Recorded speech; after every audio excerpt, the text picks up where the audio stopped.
Hello and good afternoon, everyone, and thank you all for joining today's webinar. It's great to see such a diverse audience online, and we very much appreciate those who have taken the time to join us today, including those dialing in from around the world.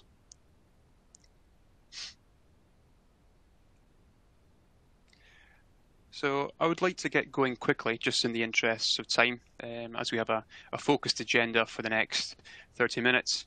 You'll see by the content on the screen, and these are some of the key areas that we'll be discussing in the moments ahead.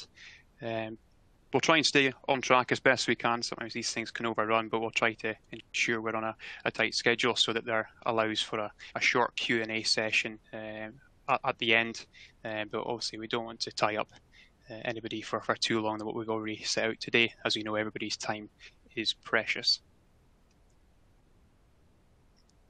So just to introduce you to some of the speakers on today's session.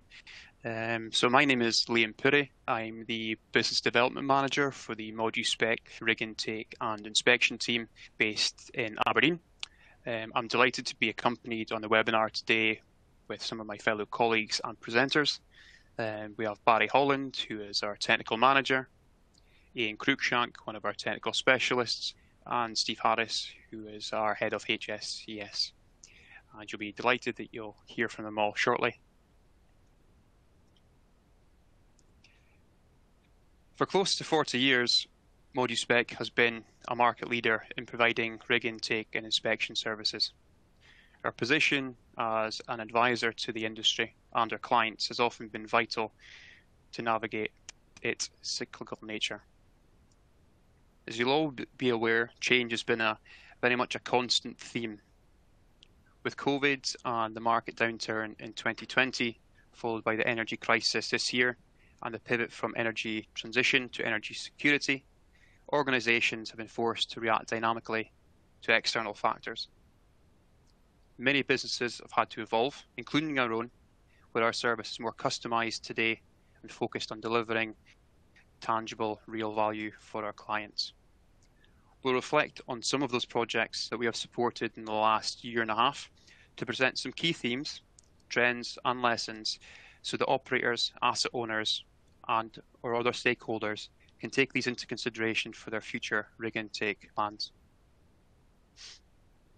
So just to provide some context on the data set that we're going to elaborate on shortly. In the last 18 months, we have successfully been involved in around 150 rig intake projects globally.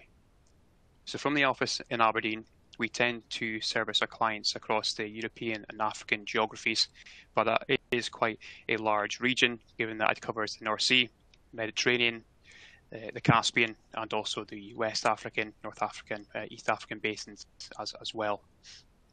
So from the team in Aberdeen, there is very much an integrated delivery approach that covers the technical and management system disciplines. And I won't, divulge too much into the detail of the numbers, but as you can see there, the kind of splits between the unit types we've been involved with, floating rigs, so from 7th generation drill ships right through to fairly standard land rigs and anything in between. The majority of those have been operational, around 50%, with 30% being warm stacked and about 20% of those units being cold stacked as well. So in terms of some of the market trends, I think it's fair to say that we're all very much aware that rig supply globally has reduced in recent years. There's been a substantial rationalization in the marketplace, with rigs being scrapped and operators being left to pick from units which are sometimes not always the right fit for the right region. In the European market, predominantly the North Sea, we still tend to see a higher volume of shorter term contracts compared with longer term deals which are starting to evolve elsewhere. On the right hand side, there's quite an interesting presentation from Westwood around the demand and utilisation of semi-subs predominantly in the North Sea.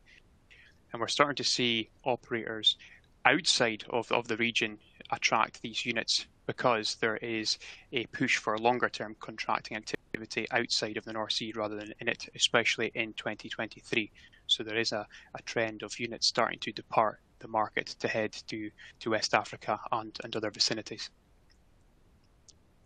But what we've seen when it comes to the short-term cyclical nature of rig contracting is that creates some unique challenges and opportunities, where that there is often the regular requirement for assurance and verification.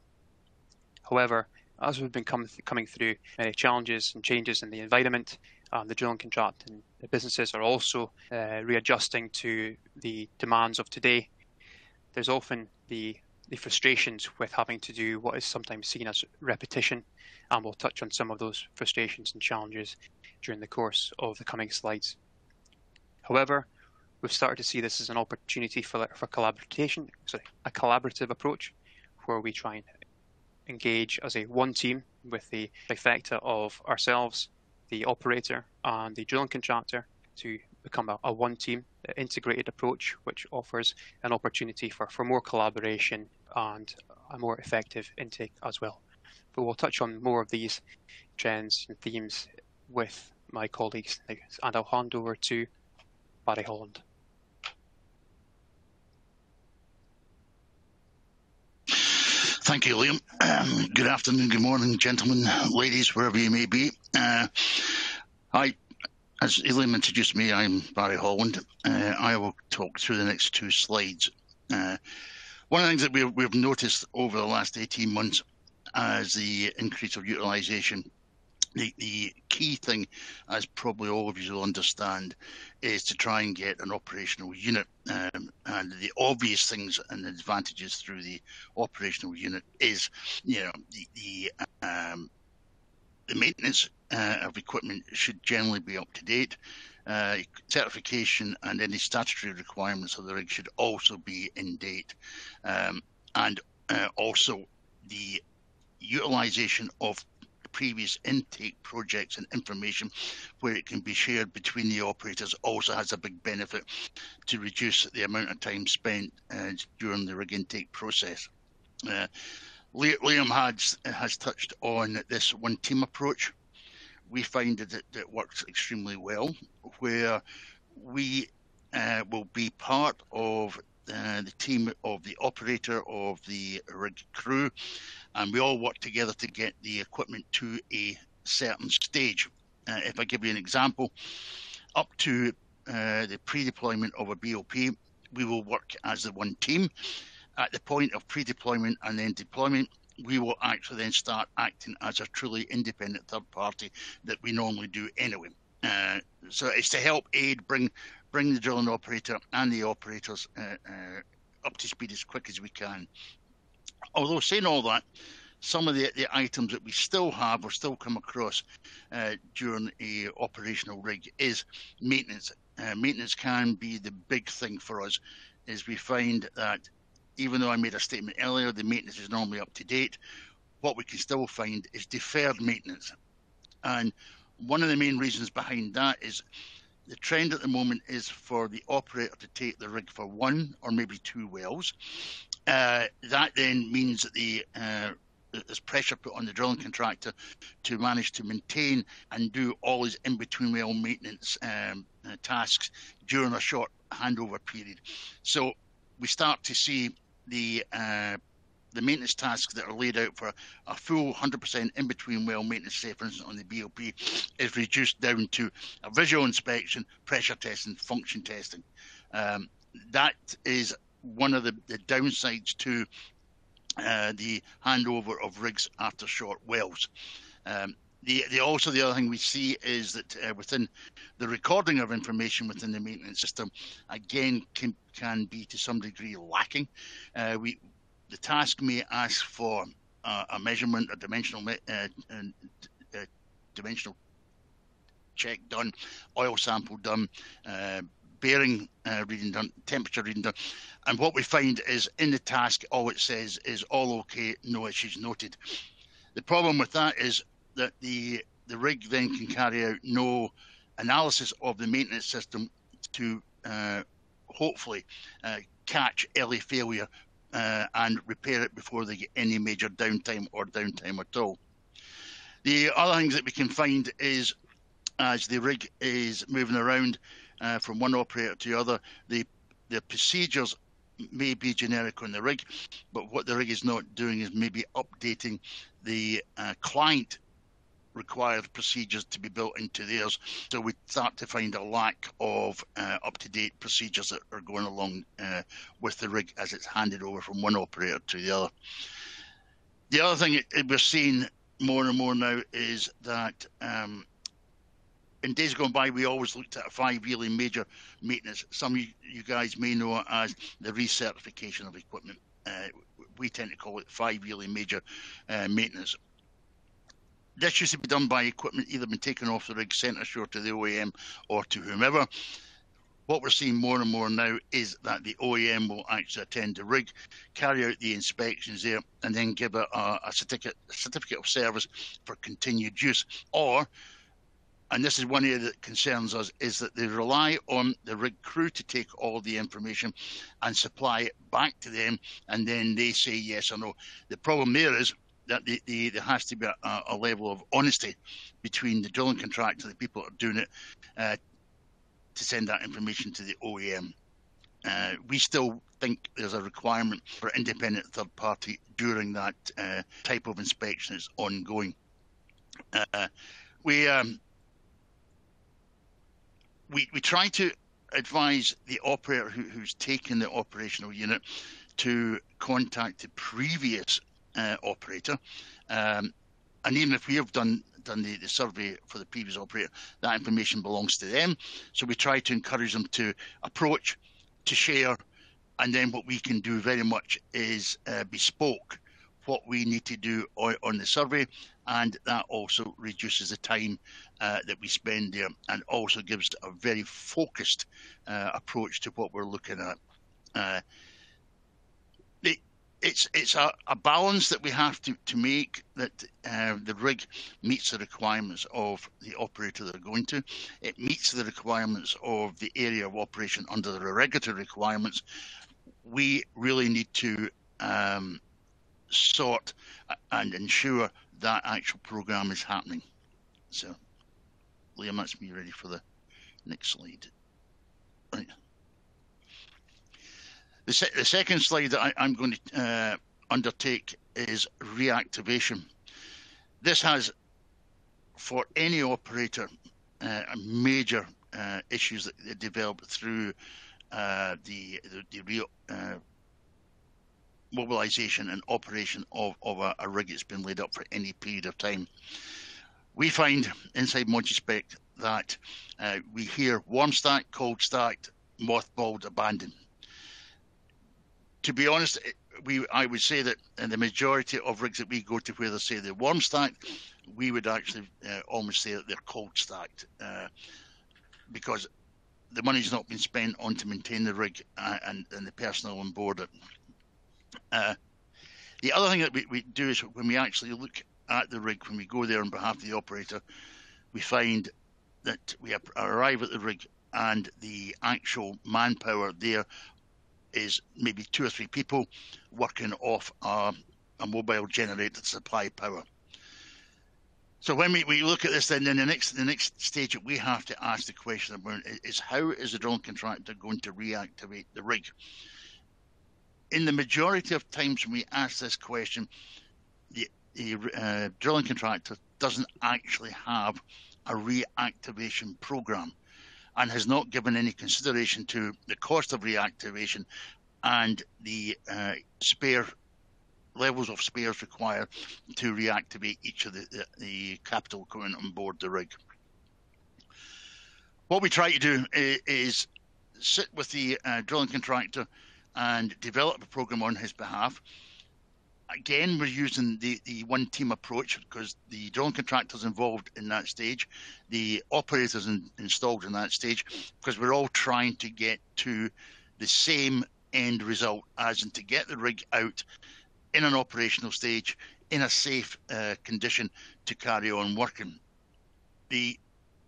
Some of the main issues that we find during reactivation, as I mentioned previously, is one, that the rig has not been maintained or operated, there has been no true stacked maintenance carried out on the unit while it's been laid up.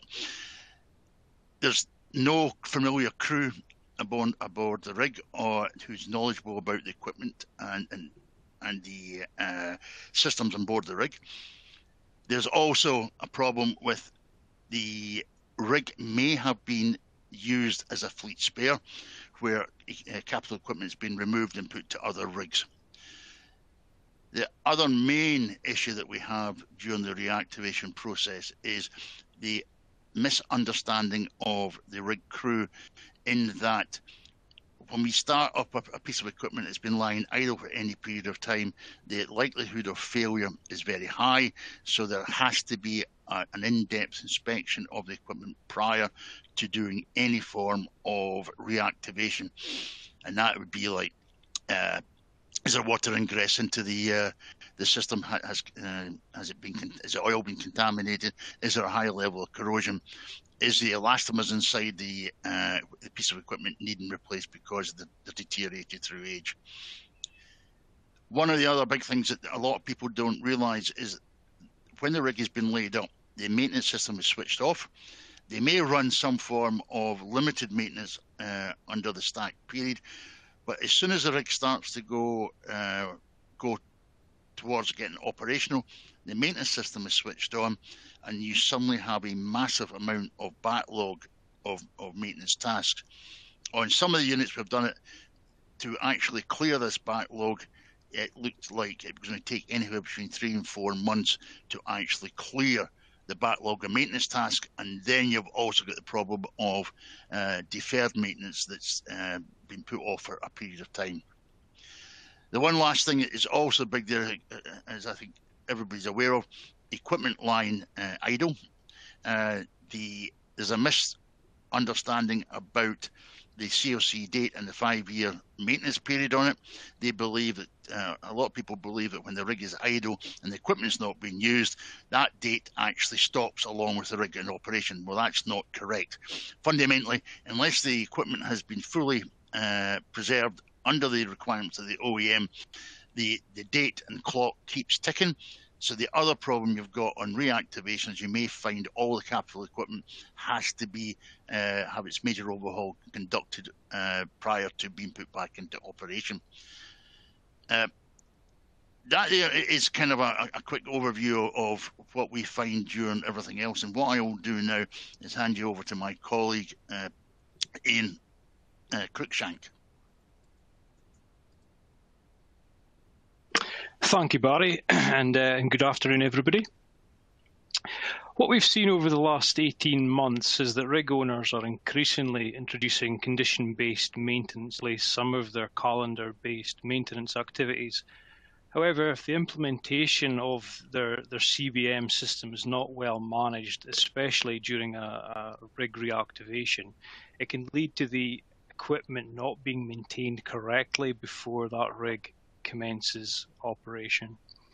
We've completed several rig intake and reactivation projects recently, and I would like to share some of the maintenance trends which we have noticed with you today for awareness purposes for potentially your own rig intake. During the maintenance review phase of these projects, we have seen that the maintenance management system on some rigs has not been fully updated when condition-based maintenance strategies are introduced.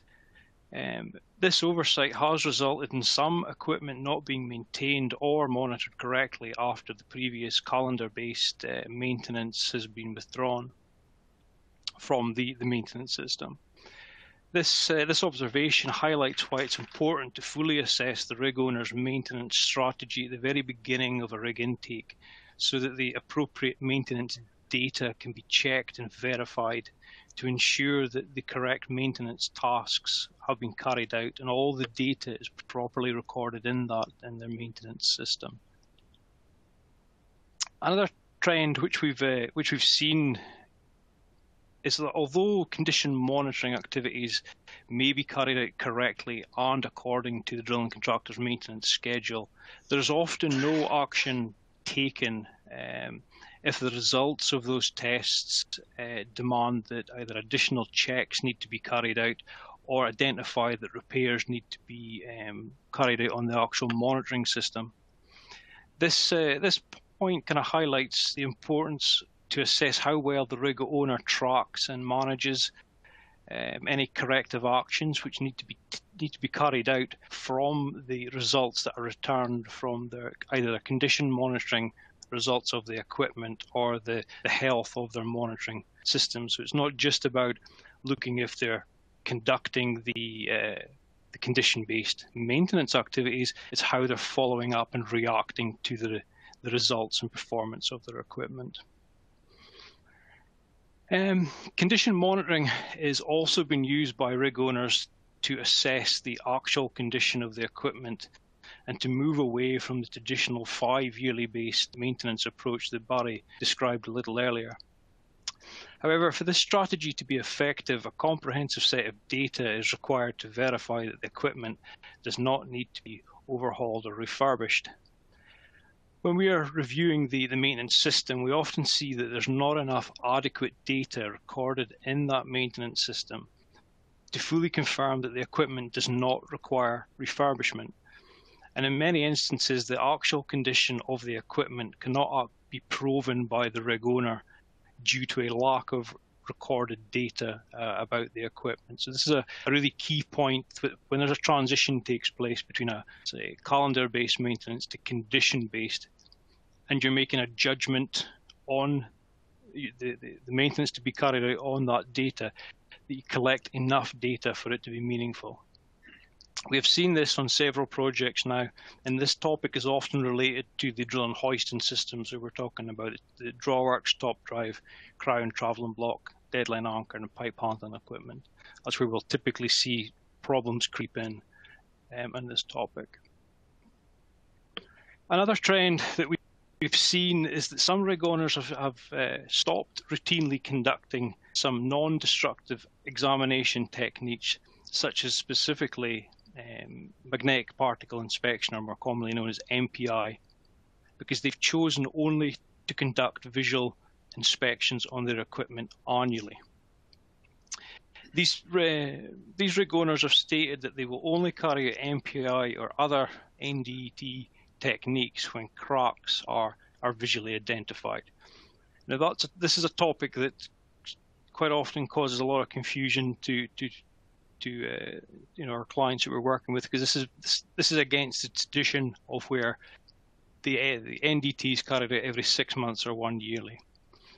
If we look at several of the API recommended practices, they don't actually specify which NDT techniques should be used, which means that some of the drilling contractors have chosen visual inspection as an appropriate NDT for checking for visual cracks and defects. In relation to this observation, on several of the projects we've been involved with, we've also seen instances where that NDT work orders have been completed within the maintenance system. But when we look closely at the detail of the work carried out, we can only see that part of the work may have been completed. So for example, you could be doing an inspection on the drawworks or the crown, whatever it may be, and there's been some restrictions in that work fully being completed.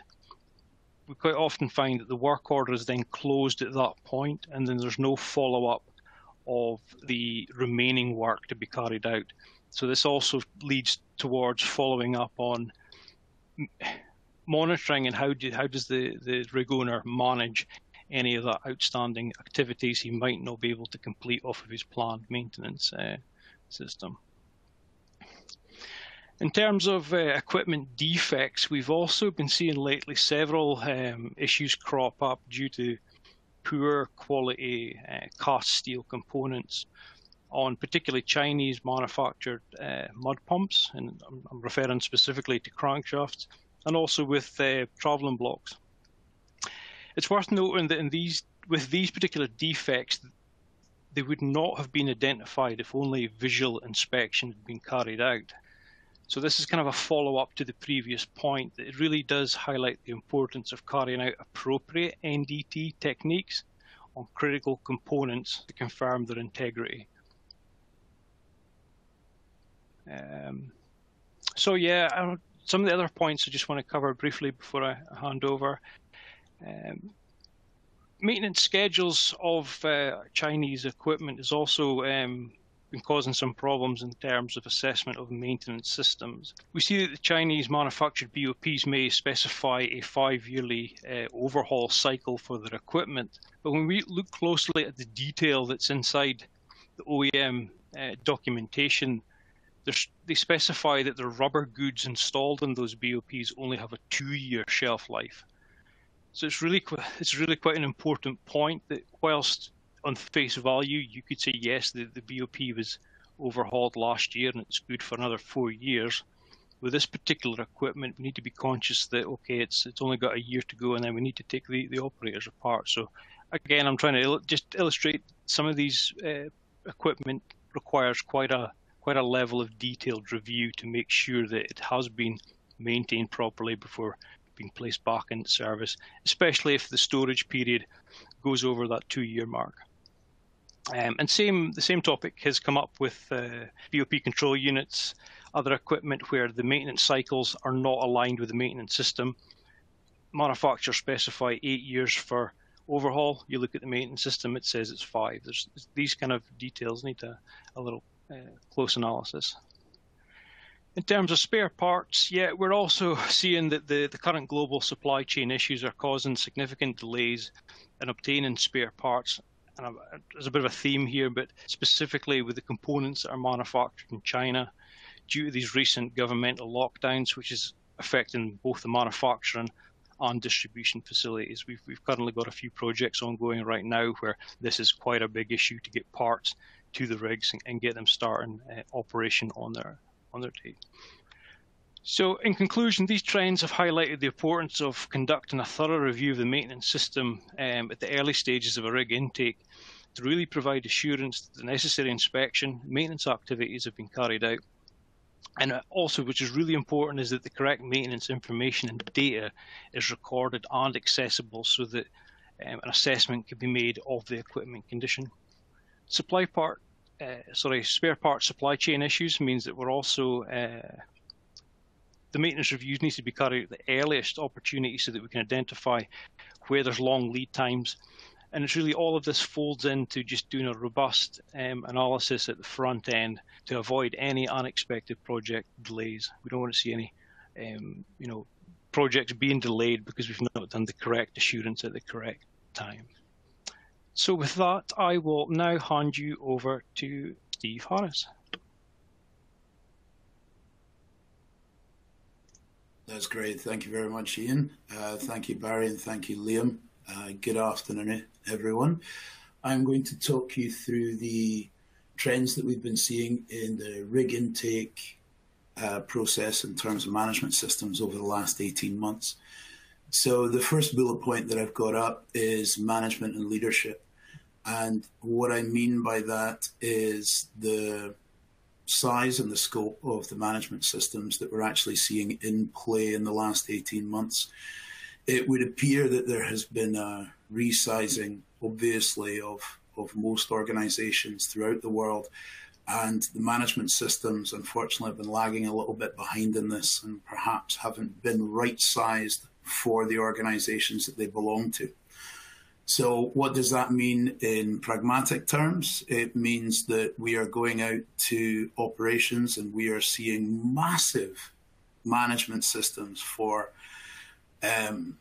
very simple operations. And we're seeing sometimes very simple management systems for really quite complex operations. So that commensurate risk control in terms of applying the management system to your operation, we're seeing differences in that. And that leads us quite nicely on to the next point, which is a dichotomy and a divergence between work as prescribed and work as performed. So what the management system actually says should be happening and what we're actually seeing happening on the rigs. And sometimes what's happened, because there has been this rescaling over the last 18 months and further back from that, is that there has been, relatively speaking, an informal management system that has been developed, sometimes consciously, sometimes unconsciously on the rig. And it's quite common that the informal management system is actually better in some aspects than the formal management system, the one that you'll see written down. But unfortunately, the informal management system holds vulnerabilities. So, for example, the informal management system usually wouldn't have taken into account the bigger picture, or perhaps regional legislation, and how to integrate in best practice product flashes, safety alerts, things like that. Now, this has all been allowed to happen because of a drop back in quality control. So the original quality assurance, as we've said, no longer fits the operation because of the resizing, but the quality control isn't then picking up that there are anomalies in the execution of work. The next point is always surprises me, that what we'll do when we go to site, usually before we go to site, in the interests of performance and efficiency, we will ask to see any certification of the management system. And relatively speaking, especially in certain regions of the world, we'll be supplied with certification that has been issued by non-accredited bodies. So I'll be given a certificate that tells me that the specific management system is ISO 45001, 14001, 9001, 55000, all these different ISO standards. And when I actually look at the body that has issued the certificate, they have no right to issue the certificate, and the original accreditation body, again, has no right to issue that certificate. So yeah, check the certs. The management of change process, we've seen a rise in either non-compliance or not fit for purpose management of change processes. And it's quite easy to tell whether a process isn't fit for purpose. Usually the workforce will tell you by not applying it.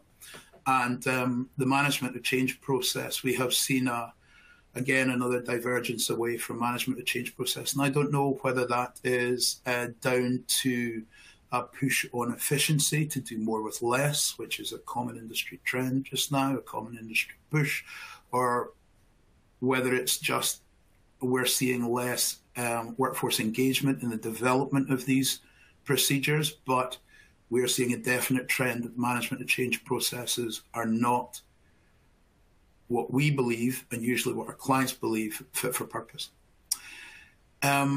We're also seeing vulnerabilities within third-party management and their integration within projects. We're seeing very little in terms of black and white roles and responsibilities. We're seeing a real step back in terms of the production of interface documentation that tells you black and white who has primacy on what operations, who's going to do what, when they're going to do it, and how it's going to go.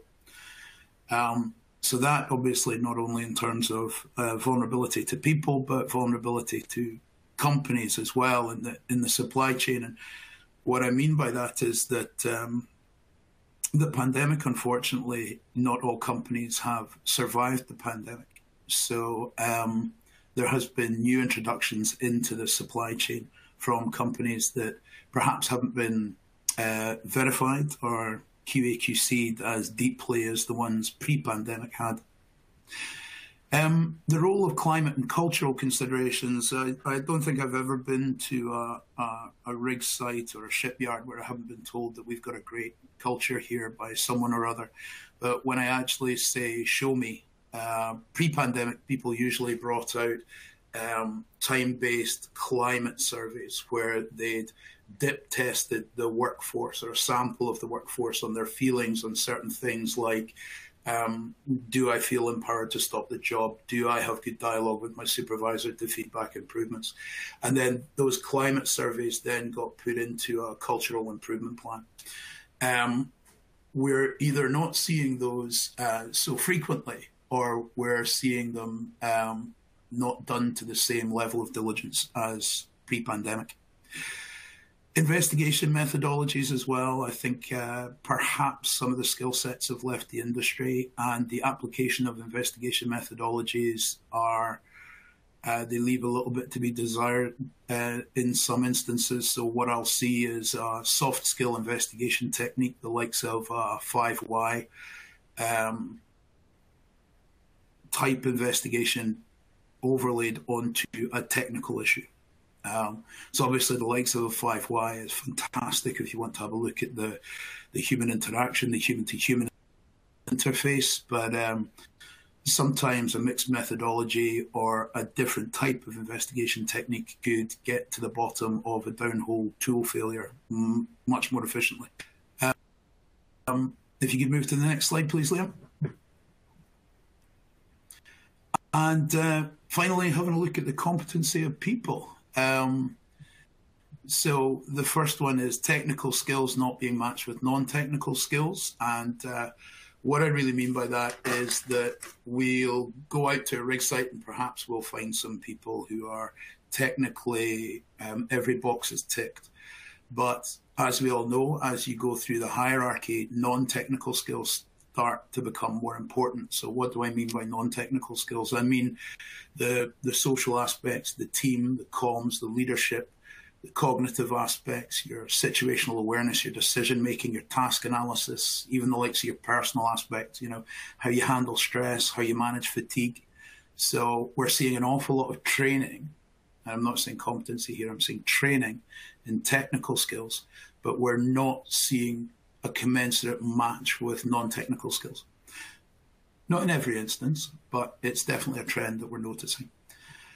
And everybody on the call won't be surprised by the fact that we're seeing a hugely transitional workforce, and that is going from unit to unit, company to company, and obviously region to region as well, as not only do companies scale, but I'm sure everybody's heard the expression, the Great Resignation. I think the last survey that was done by Gallup, which was it was almost definitely in the last year, they found that 3/4 of employees within industry are open to offers. So there's no sign of the transitional workforce slowing down. We're also seeing, relatively speaking, a change in the management of succession and promotion of personnel. So those boxes that need ticked before. So for example, on-job training, OJT, if you're a derrickman, some companies used to insist that not only did you have your derrickman OJT complete, but you would also have to have the assistant driller OJT complete before you were taken up to assistant driller. Because of the attrition of workforce, that is now not so diligently tracked in some organisations. There is a trend towards point-in-time competence. There's potentially a lack of that continual assessment, that investment of people going forward, and that can certainly be seen in the harmonisation of the supply chain as well, where perhaps operations before would take the time to bring the supply chain on and really double check that everybody was up to a benchmark before kicking things off. That's been stripped back a little bit. And that's because of mixed priorities, and verification in those areas has become a weakness. And there is a growth in a transactional culture versus a growth culture. So we're going project by project. There's more of a trend towards project by project rather than looking at project to next quarter, the quarter after that, and the quarter after that, and that kind of investment in competency. But that's the end of my bullet points. So thank you very much, and I'll hand back to Liam. Thank you, Steve, and also thank you to Barry and Iain for the fulsome content presented. I think we've run over time just a little bit, but I think obviously when there's lots of great discussion points to cover, it's not always easy to condense it down quickly. So yeah, I think obviously many thanks to the guys for what they've shared and the insights presented. I think we do have time for a couple of questions. There are actually quite a lot of questions in the Q&A, so thank you to everybody that has submitted one. If we don't get around to answering your question in this instance in the next couple of minutes, obviously accept our apologies, but we will reach out to you individually to follow up on the points. I know there's a couple that have asked multiple questions as well, so hopefully there's been some clarification during the course of the session that maybe has put some of your points to ease, but if not, we'll still reach out anyway. I think just on the content that the team has shared. There are some questions that are quite interesting. Barry, I'll maybe come to you first. If a rig is non-operational for a period of time, when it is reactivated, can you extend the date for the major 5-yearly inspection? What are your thoughts on that? Thank you, Liam. It's a relatively straightforward answer to this, in that following your relevant API standard 53 5th edition, it states quite clearly in there. We all know that there's a couple of start points for the 5-yearly cycle. So the COC is issued with equipment.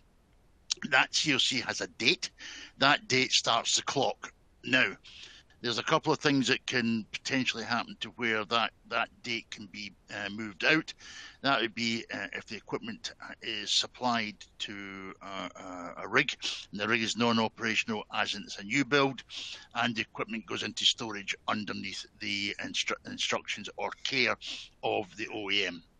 That then would allow the OEM to then issue you an extension to that date. So the clock would start maybe a year later, or depending when that equipment was put into service. Now, that can only happen when there's absolutely 100% clear evidence that the proper preservation has been taken, the storage and storage location and records of storage are made available and are clearly identifiable of that equipment and how it was stored. If we're talking about a stacked rig, and there's a belief that they say, "Oh, we've been stacked for 2 years, so that's 2 years off our 5-yearly, so we've got another 2 years to go." That's not correct. If they cannot provide the evidence that I've just mentioned about the it being stacked, they've been preserved correctly as per the OEM, all the records are in place and are easily accessible, then the API quite clearly states the date then refers back to the last time that the equipment went under a major 5-yearly inspection.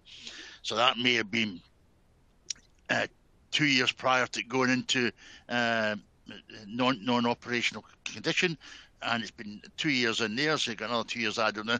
So the equipment is fundamentally ready for its major 5-yearly again. That is, I think we spoke about that earlier during the presentation, that relates to any equipment that works on a 5-yearly cycle. Thank you, Liam. Back to you. Thank you, Barry. Okay, maybe time for two more. Iain, I'll come to you next on topic of condition-based monitoring and maintenance. So could you provide an example on how equipment might not be maintained properly when condition-based maintenance is utilised? Okay, thanks, Liam. Yeah, that's a really good question. So I think one example that springs to mind in relation to this question is a situation where condition-based monitoring had been implemented on a drilling hoisting system. However, when we did our review, we've seen that the vibration analysis wasn't actually being carried out in the travelling block. And if I can recall correctly on this instance, what had happened was that the maintenance management system correctly identified that condition monitoring was required.